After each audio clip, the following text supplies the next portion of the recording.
Boa noite a todos vocês que estiverem online ou quem estiver assistindo depois no YouTube ou em qualquer outro lugar. Boa noite para vocês, que bom que estamos reunidos aqui novamente. A gente já vai iniciar nossa oração e começar Isaías capítulo 24. Se Deus permitir, 25 também. Vamos ver o que ele tem para nós nessa live de hoje, tá bom? Então, capítulo 24. A gente vai falar agora sobre a devastação do Senhor na terra. Então, a gente estava lendo várias profecias, e agora a gente vai ler a profecia que seria um julgamento mundial, digamos assim, né? Quando a devastação do Senhor na terra inteira. Então, vamos ver o que. Isso aqui é bom, é bem interessante, porque se você gosta de saber o que vai acontecer no sentido bíblico, né? Ou se você tem curiosidade ou dúvida para saber o que significa, o que vai acontecer em Apocalipse ou coisas assim, esse é um capítulo que vai passar nisso tudo, então vai ser bem, se Deus quiser, né, que seja, obviamente, vai ser bem importante, bem legal. Então, vamos fazer a nossa oração para a gente entrar na palavra do Senhor. Jesus, obrigado por esse momento, que o Senhor, não só como mestre, mas como Pai, como Salvador, meu Deus, o Senhor nos ajuda, né? Senhor, obrigada, primeiramente, porque nós estamos entrando em contato diretamente com a Sua palavra, diretamente com Cristo, e nós estamos nesse momento tendo a nossa comunhão, que é alimentar o nosso espírito, assim como a palavra diz. E o nosso espírito, que é o nosso espírito que o Senhor nos deu, juntamente, óbvio, com o Espírito Santo, formam-se um, né? O nosso espírito, ele é alimentado por tudo aquilo que a palavra entrega a ele. Então, nós não podemos, nós não devemos passar um dia sem a sua palavra, porque ela diz que a fé, ela vem do ouvir, e o ouvir a palavra do Senhor. Então, todos os dias precisamos fazer a manutenção e trabalhar a nossa fé, todos os dias precisamos entrar em contato com o Senhor de todas as maneiras, não somente orando, não somente pensando, mas também na sua palavra, que é a verdade, que é o caminho. Por quê?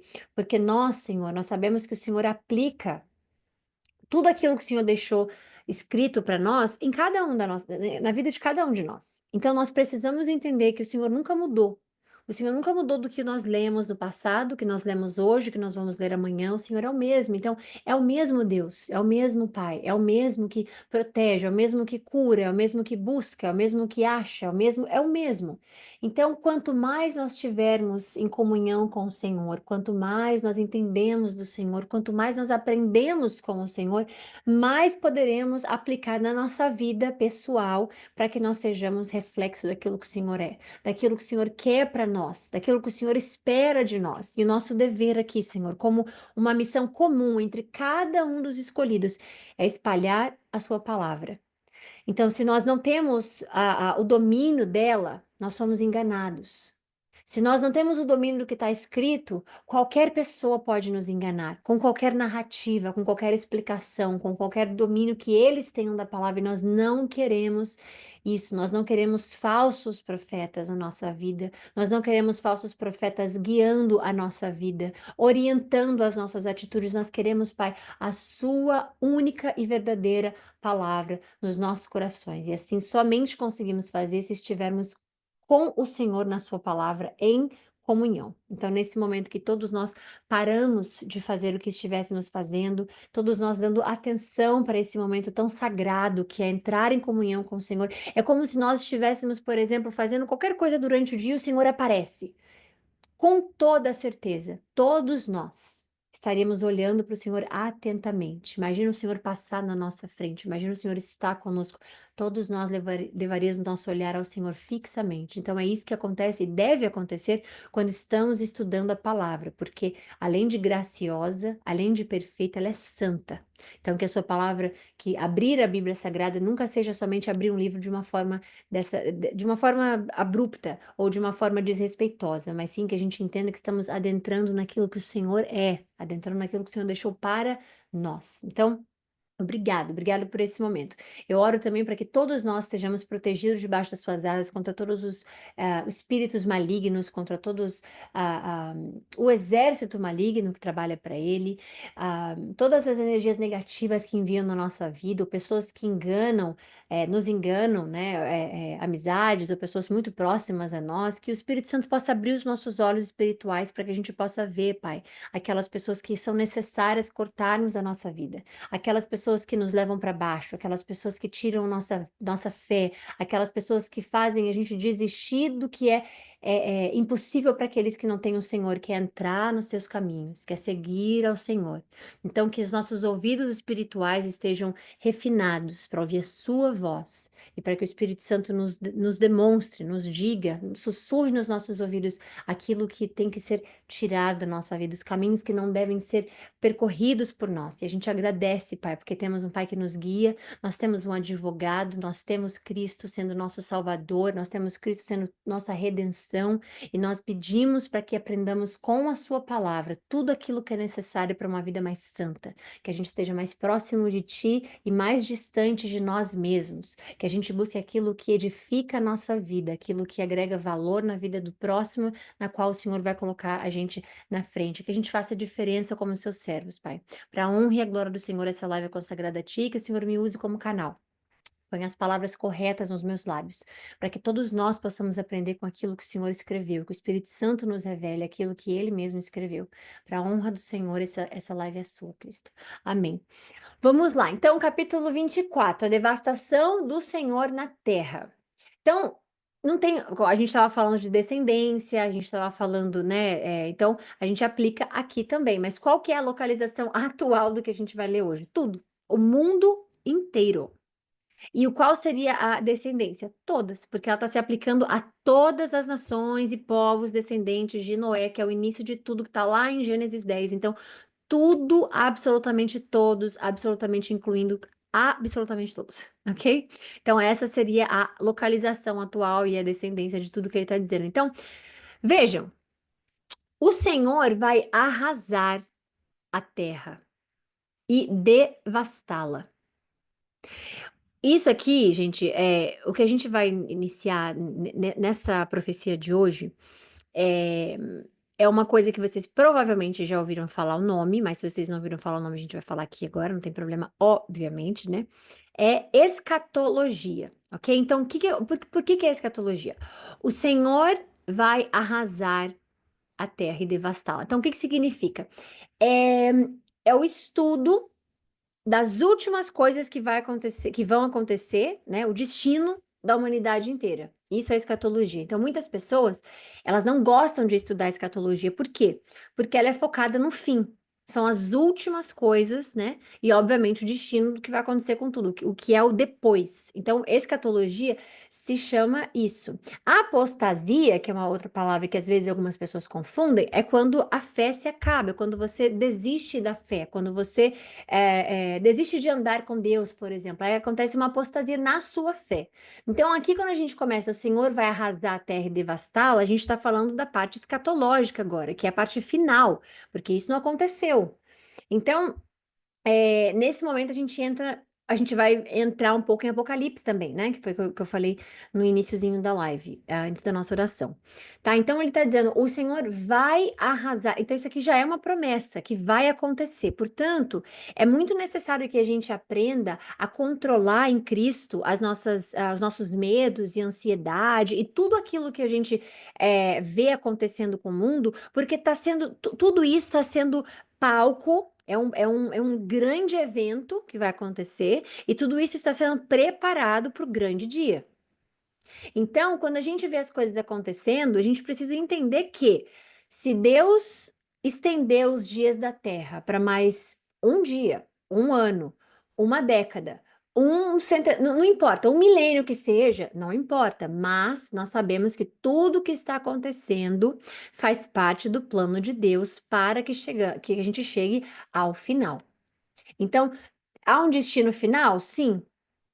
Há um depois daqui? Com toda certeza. Se você crê na Bíblia, é óbvio que nós sabemos que vai ter um depois daqui. Então, esse é o momento em que Deus está dizendo: olha, é isso o que vai acontecer na Terra. Então, para as pessoas, por exemplo, que têm medo de ler o Apocalipse, isso aqui faz parte do Apocalipse. Então, por isso que não devemos ter medo, por isso que a gente precisa ler e entender um plano de Deus, como ele sendo perfeito, maravilhoso e tudo mais. Então, a gente se apega na nossa vida terrena, a gente se apega na coisa que a gente vive aqui, no que eu tenho aqui, no que é importante aqui, mas entendendo que para Deus não é assim que funciona. Para Deus é: eu criei a terra para que vocês vivessem lindamente, sem pecado, sem morte, sem dor, né? Lá no Jardim do Éden, lá atrás. E aí aconteceu que o pecado entrou na humanidade, e essa foi a queda da humanidade.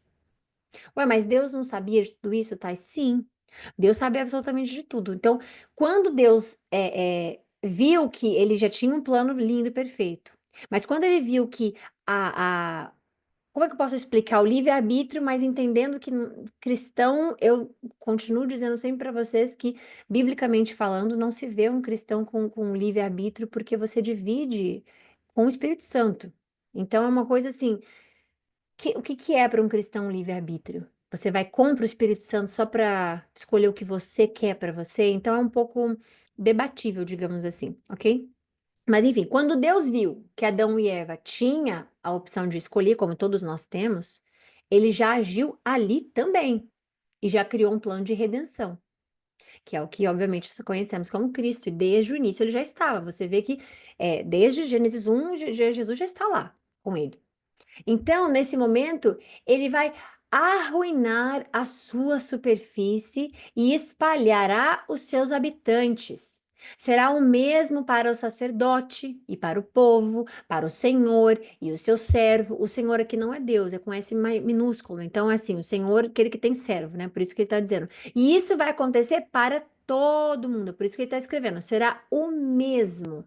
Essa devastação que Deus vai criar vai ser a mesma para o sacerdote, para o povo. Não tem ninguém maior, ninguém acima, nenhum cargo maior, não tem. É para o senhor e para o servo, para a senhora e para a serva, para o vendedor, para o comprador, para quem toma emprestado, para quem empresta, para o devedor, para o credor. A terra será completamente arrasada e totalmente saqueada. Quem falou essa palavra foi o Senhor.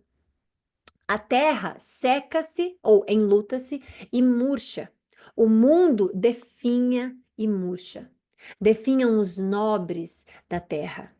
A terra está contaminada pelos seus habitantes, porque desobedecem às leis, violam os estatutos e quebram a aliança eterna. Essa é a terra que você vive. Dentro dessa terra que você vive, que lá atrás Deus amaldiçoou, a terra, o chão, você pisa numa terra que é amaldiçoada.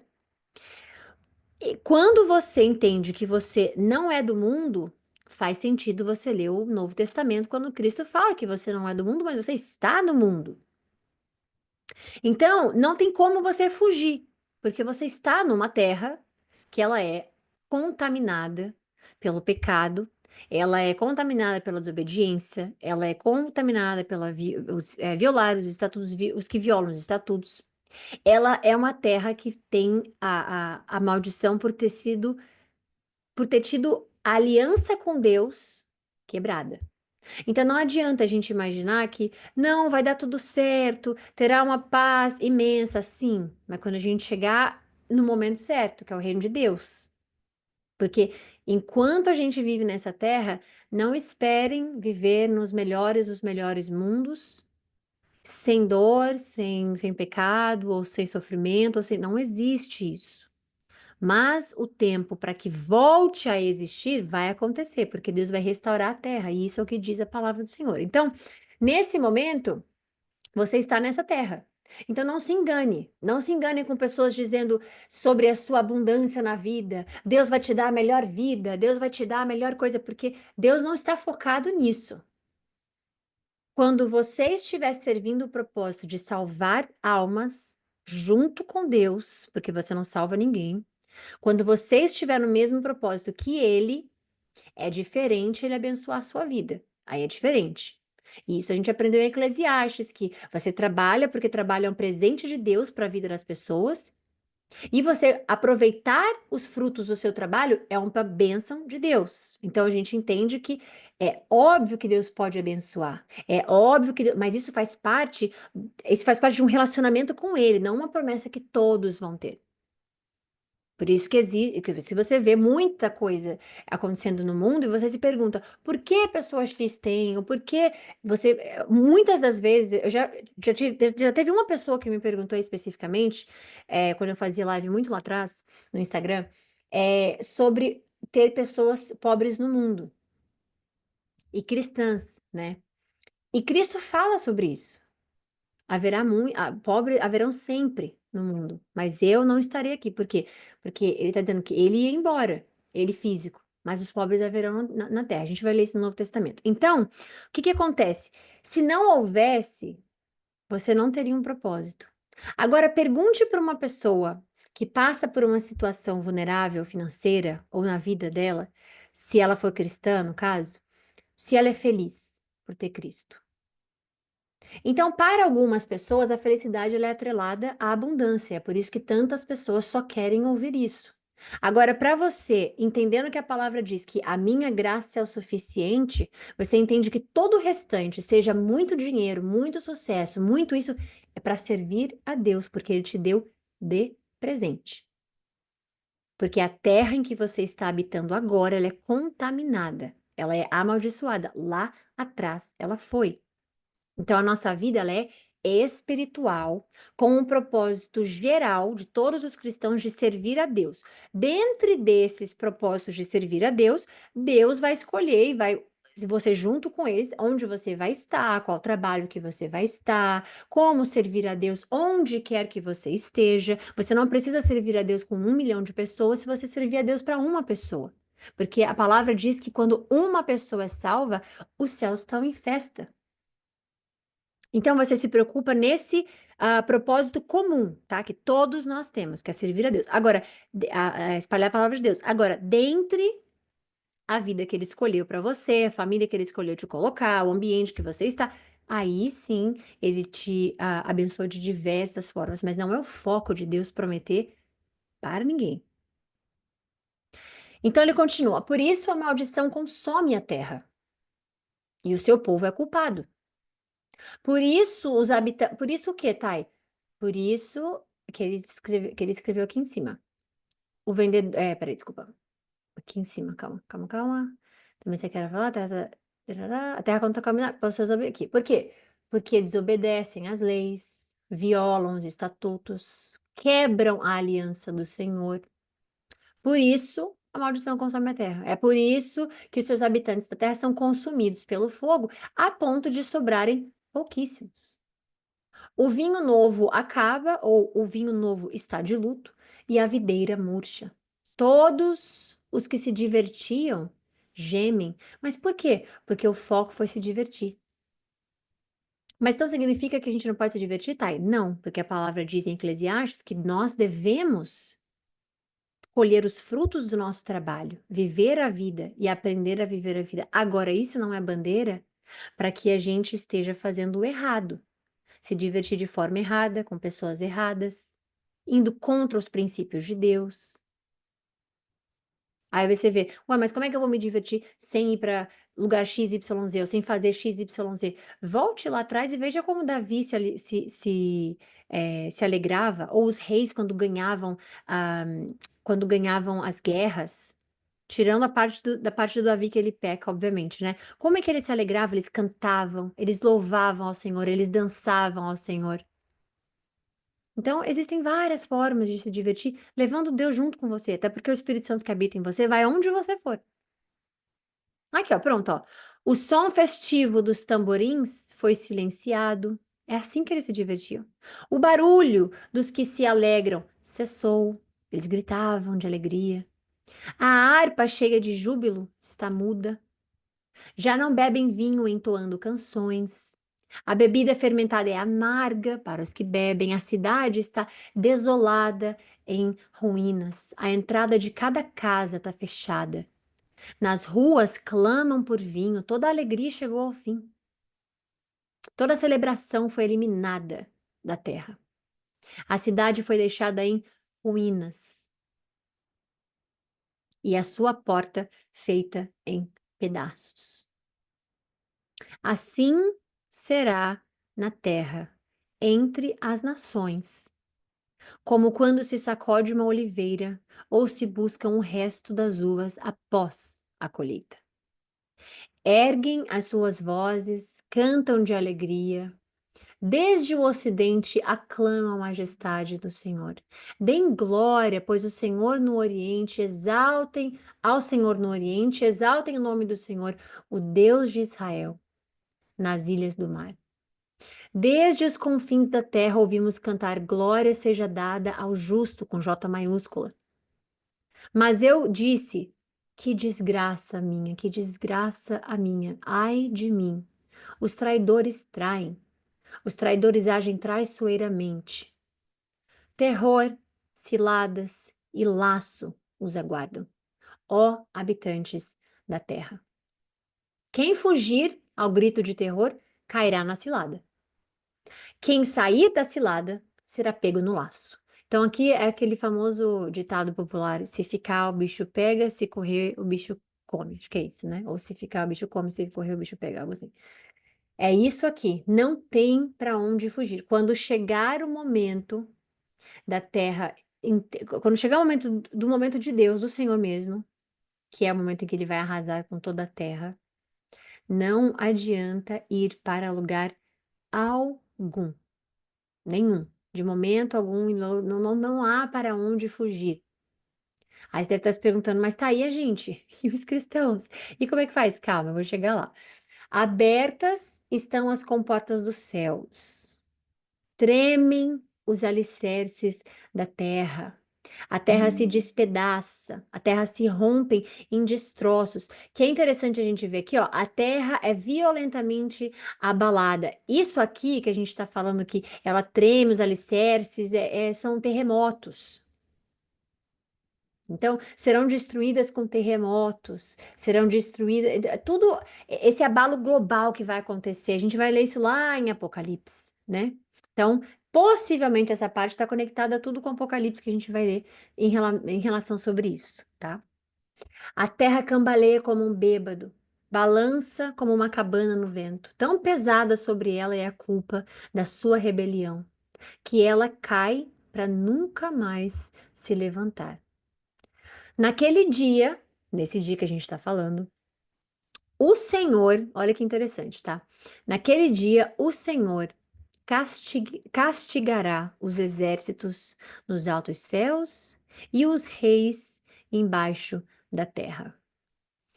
Eles serão arrebanhados como prisioneiros em uma masmorra, trancados em uma prisão e castigados depois de muitos dias. A lua ficará humilhada, o sol envergonhado, pois o Senhor dos exércitos reinará no Monte Sião e em Jerusalém, glorioso na presença dos seus líderes. Então, quando a gente entende isso, vamos lá, para a gente falar mais ou menos rápido aqui sobre isso, tá? Quando a gente está falando dos cristãos, enquanto acontece toda a escatologia, todo o final, a gente vai ver isso mais lá na frente com mais detalhes, mas por enquanto, só para a gente falar, tá, e os cristãos, quando tudo isso acontecer? Antes da segunda vinda de Cristo, né? Todos que morreram em Cristo, né, estão no céu, chamado paraíso, com Deus. Isso aí a gente vai ver lá na frente em Lucas, a gente vai ver em Filipenses. E os crentes vivos, quando chegar o momento de Cristo vir, né? Eles vão ser arrebatados e a gente vai estar com Cristo. Isso está em 1 Tessalonicenses. Então, o que significa? Que aqueles que já morreram em Cristo estão no céu com Deus. Aqueles que estão vivos quando Cristo chegar para as coisas acontecerem, porque Cristo vai ter o seu reino milenar, né? Que são 1000 anos que ele vai reinar, isso a gente vai falar rapidinho também sobre. Aqueles vão ser arrebatados. E isso está lá em Tessalonicenses, o que muitas pessoas não acreditam, não traduzem dessa forma a palavra de Deus. Então elas acham, as pessoas acham que todos vão passar pelo juízo. E não faz nenhum sentido não haver o arrebatamento quando a palavra fala sobre estarmos com Cristo, ou vir com Cristo das nuvens, ou tudo que aquilo mostra é o arrebatamento. Deus não é um Deus injusto, ele nos ensina a palavra inteira. Logo, ele não tem como aplicar aos justificados em Cristo a mesma justiça daqueles que estão sendo chamados rebeldes, logo aqui nesse capítulo que nós estamos vendo. Então, não existe a possibilidade de nós pagarmos junto com os rebeldes, os pecadores, os ímpios, quando Cristo pagou tudo isso por nós e ele foi opção para todo mundo. Quem não escolheu não tem segunda chance. Os que rejeitaram, né? Os que rejeitaram Cristo não terá segunda chance. Haverá segunda chance para aqueles que não ouviram a palavra de Deus, não foram apresentados à palavra de Deus. Agora, aqueles que rejeitaram não terão segunda chance. Então, essa é a parte de onde a gente vai, onde os cristãos vão estar. Então, se Cristo voltar agora, nós somos arrebatados. Se Cristo voltar e quando nós já estivermos, não aqui na terra mais, né, mortos, estaremos com ele. E aí viaremos, não, de vir no futuro. A gente vai vir, desculpa, eu esqueci a palavra agora, gente. A gente vai vir com ele nas nuvens. E isso vai acontecer para que nós, juntamente com ele, julguemos a terra. Mas é obviamente que é ele quem vai julgar, porque, né, a gente vai estar com ele. Isso é o que está escrito na palavra com toda certeza. Então, isso é algo que nos dá muita, muita coisa boa no coração, né? Aí depois vem a parte do esse reino de Cristo, que são 1000 anos, que é o milenar, né? Esses 1000 anos, os santos, né, que são separados à parte, todos os cristãos, os santos que são, os santos serão ressuscitados e eles são glorificados e eles vão reinar com Cristo na terra nesses 1000 anos. Os judeus, os que são os judeus fiéis, né? E as nações que sobreviveram, obviamente, eles vão estar no reino de Cristo. E aí a gente vai ver o que os judeus vão fazer, etc, etc. Tudo isso lá em Apocalipse mais lá na frente, ok? Agora, depois desse milênio, que esses 1000 anos de Cristo, né? E o juízo final, que é o que a gente acabou de ler aqui no capítulo 24, depois disso, os justos, eles vão viver para sempre na Nova Jerusalém. Que isso também está escrito em Apocalipse lá. Então, quando a gente vê, por exemplo, Deus falando sobre a terra, né? Que ele fala assim, a terra será restaurada, tem muitas dúvidas sobre isso. Então, a terra ela vai ser habitada novamente. Deus não vai jogar fora o mundo. Ele não vai pegar, tipo, a terra e vai dizer, olha, você deu errado. Porque ele não faz nada errado. Nós, seres humanos, é que nos rebelamos contra ele, né? Rebelamos contra ele. Então, não é o caso. Então, a terra, ela vai ser habitada novamente, ok? E os salvos vão habitar nela, porque a palavra diz em Salmos, que fala que os mansos herdarão a terra e se deleitarão na abundância de paz e tudo mais. Então, o pecado não vai mais existir. E Deus vai fazer exatamente como ele fez com Adão e Eva, porque ele vai habitar entre os homens nessa nova Jerusalém, né? Que fala lá em Apocalipse, lá na frente. Então, é coisa maravilhosa, só tem coisa maravilhosa. Então, quando a gente pensa no fim do mundo, a gente só pensa como homem e mulher, né? A gente pensa como ser humano, a gente, ai, gente, mas como assim? Como é que pode isso? Então, não nos assustemos. Ok? Não deixamos que isso aconteça, porque nesse reino de Cristo, nesse, né, 1000 anos que vai acontecer, é, aqueles que estão nele, os santos, né, e os arrebatados também, né, todos que são separados, tudo, vai estar com ele. E vamos reinar com ele. Né? Isso está em Timóteo, segundo Timóteo. Então, não se preocupem, essa parte de Apocalipse ou o final do mundo, não tem isso, tá? E outra coisa, restaurar a terra, gente, e cumprir essas promessas, principalmente feitas para Israel, que é o povo de Deus e tudo mais, é algo que precisa acontecer, porque algo que o diabo não quer que aconteça é isso. Ele quer descredibilizar a palavra de Deus em todo momento. Ele quer dizer, não vai acontecer. Olha, o Messias não vai nascer. Por isso que ele fazia os reis matarem as crianças até a idade X. É por isso que toda vez que surgia, por isso que existia perseguição, porque ele queria de toda forma como é que fala a palavra? Esqueci agora. É, Não é destronar, descrer, não sei qual é a palavra específica, mas o que Satanás queria não quer ainda, né? É que descredibilizar, obrigada, senhor. Descredibilizar tudo aquilo que está escrito que vai acontecer. E aquilo que está escrito que já aconteceu, ele não conseguiu parar. Por isso que a gente vê a gente vê em Gênesis, lá no início, Deus falando que a semente desta mulher vai pegar o calcanhar. Ele vai machucar, mas vai pegar o calcanhar. Por quê? Porque, de fato, ele morreu. Cristo morreu com a maldade humana, com o pecado. Então, de fato, ali teve essa vitória do pecado. Mas ele ressuscita. E ali é a vitória. E é por isso que a ressurreição de Cristo, ela é mais importante do que você ter uma cruz com ele pregado, porque ele não está mais lá. Quando você olha para um Cristo numa cruz, você está vendo uma derrota. Quando você olha para uma cruz vazia, você está vendo a vitória. Ok? Então, vamos ver se vai dar tempo de ler. Dá! Eba, 12, tá bom, vamos lá. Então, agora, capítulo 25. Então, louvem ao Senhor. Aqui, obviamente, a gente vai falar de algo maravilhoso, porque a gente está falando de louvem ao Senhor. Senhor, tu és o meu Deus.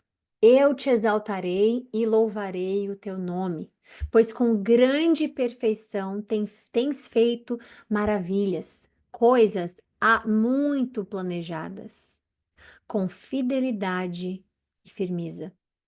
Fizeste da cidade um monte de entulho, da cidade fortificada, uma ruína, da cidadela dos estrangeiros, uma cidade inexistente, que jamais será reconstruída.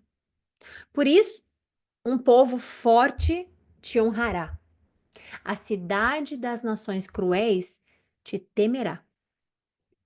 Tem sido refúgio para os pobres, refúgio para os necessitados na sua aflição, para o necessitado na sua aflição. Isso aqui vai para você e vai para mim.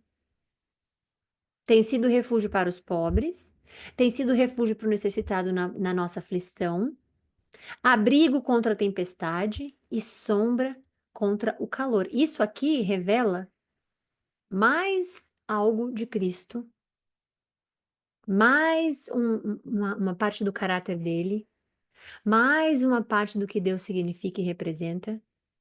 E isso é muito, muito lindo de se ver. Você não precisa chegar no Novo Testamento para ver Cristo e não precisa, como é que diz? Deixar de ler o Antigo Testamento porque não tem Cristo. Algo muito errado que acontece hoje em dia com os cristãos é pularem todo o Antigo Testamento. É pular uma fase tão importante de conhecer o caráter de Deus. Você não consegue conhecer o caráter de Deus específico no Novo Testamento sozinho. Ah, tá, mas dá sim. Não falei que não dá. Falei que não dá totalmente. Você não sabe como foi o relacionamento dele com Davi se você está no Novo Testamento. Você não sabe como foi o relacionamento dele com Salomão se está no Novo Testamento.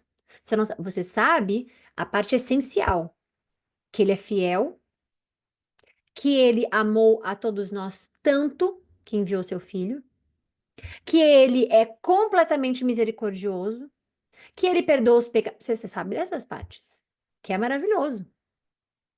Agora, o que você volta lá atrás, você volta lá atrás é ótimo, se volta já é atrás. Você volta no início da Bíblia. Você começa a ver os planos de Deus para todos nós, andando com Adão e Eva, feliz, e conversando com eles, e aí eles caem. Você vê que Deus se magoa porque ele fala, a gente viu aqui ele falando: "Não olhem para mim, não me clamem, não clamem meu nome, não chamem, não falem comigo". Por quê? O ouvido dele o ouvido de Deus é supersônico, ele ouve, você falou: "Senhor, já era, ele já tá ativo. Cristo já tá ativo, Pai já tá ativo". Então ele fala: "Não me chamem, não clamem, deixa eu sofrer, deixa eu chorar amargamente sozinho, porque o meu coração tá quebrado". Você vê que Deus sofre. Então você acha que Deus não sofre ver a terra com guerra, ver a terra com tantas coisas acontecendo? É uma pergunta que todo cristão deveria fazer e toda pessoa que não é cristã deveria fazer também, porque um Deus que está escrito, que fala que ele sofre, ler uma coisa dessa, nunca deveria perguntar por que é que tem o mal se Deus é amor? Por que é que Deus permite o mal? Porque é que quem faz o mal está bem. Tudo isso já tem. Todas as respostas que você precisa na sua vida tem na palavra sagrada. Se você não encontrou ainda, leia de novo. Se você não entendeu o final, volte no início. Se você não entendeu o início, leia até o final. Então, isso aqui, número 4, representa Cristo. Ele é um refúgio para os pobres. Não, Deus não abandona os pobres só porque alguém acha que dinheiro é a única coisa que traz a felicidade.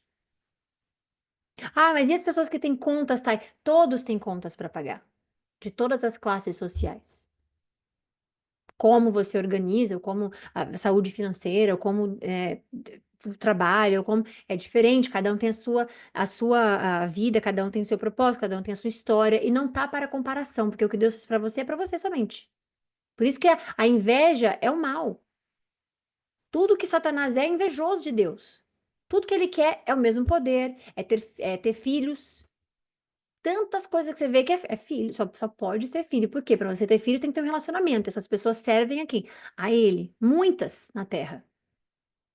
Então, conhecer a Deus é assim, ó, lendo, aí você pega um versículo, olha só como ele é um refúgio para aquele que não é só pobre especificamente, como a palavra diz, mas é aquele que está passando por qualquer aflição. Ele é abrigo, aquele que está na tempestade. E ele faz sombra para aquele que está calor. Como assim ele faz sombra contra o calor? Volta em Êxodo, quando ele se fez sombra para todo o povo de Deus. Ele literalmente faz sombra contra o calor. Isso é o Deus que você serve. Esse é o Pai que você tem.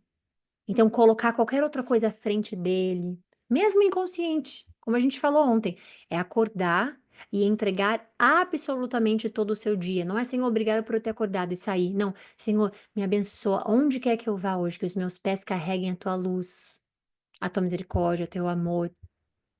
Senhor, todas as pessoas que eu esbarrar hoje no meu dia, que eu não seja afetada pelo mal que elas possam carregar, ou pelo mau humor que elas possam me afetar, ou que eu possa ser algo bom para aquelas pessoas que eu só encontro no elevador, não importa. E, Senhor, e se eu tiver de mau humor, se eu tiver mal, que o Senhor me faça encontrar com pessoas boas. E se o Senhor estiver me provando em alguma coisa, se o Senhor estiver me lapidando em alguma situação, Senhor, que o Senhor me ajude a passar por ela. É entregar o dia assim. Porque esse é quem você serve. Então você não vai estar sozinho.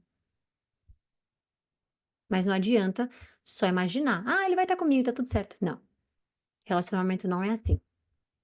Se você luta, se você trabalha, se você coloca todo o seu esforço para ter um relacionamento com uma pessoa humana, aqui na Terra, que você vê, que você toca, que você quer ter uma vida especificamente, ainda quem dirá com Deus. Porque o sopro dos cruéis é como a tempestade contra um muro e como o calor no deserto. Tu silencias o bramido dos estrangeiros, como diminui o calor com a sombra de uma nuvem. Assim, a canção dos temíveis é emudecida. Neste monte, o Senhor dos Exércitos preparará um farto banquete para todos os povos, um banquete de vinho envelhecido com carnes suculentas e o melhor vinho. Neste monte, ele destruirá o véu que envolve todos os povos, a cortina que cobre todas as nações. Ele tragará a morte, Ele tragará a morte para sempre. Isso aqui, gente, é obviamente essa profecia, digamos, né? Ela já se cumpriu? Não totalmente, porque ela vai ser cumprida depois da segunda vinda de Cristo, né? E na vida eterna que todos nós teremos, todos nós crentes, né? Em Cristo. Então, o que está mostrando? Que ele está restaurando as coisas, que ele vai remover a dor, a morte. E aquele que vive em Cristo, aquele que tem Cristo, né? A esperança nossa, como cristãos, né? Tá nesse reino, que é o reino eterno de Deus. E Cristo vai cumprir essa profecia, porque você está vendo aqui tudo que ele está explicando especificamente. Ele tragará a morte para sempre. Acabou, não tem mais morte. O que que é morte? É separação. Então não vai ter mais separação entre ele, acabou. O soberano, e nem a física, né? O soberano Senhor enxugará as lágrimas de todo o rosto. e retirará de toda a terra a zombaria do seu povo. Foi o Senhor quem disse isso. Naquele dia dirão: Este é o nosso Deus. Nós confiamos nele, ele nos salvou. Este é o Senhor em quem confiamos.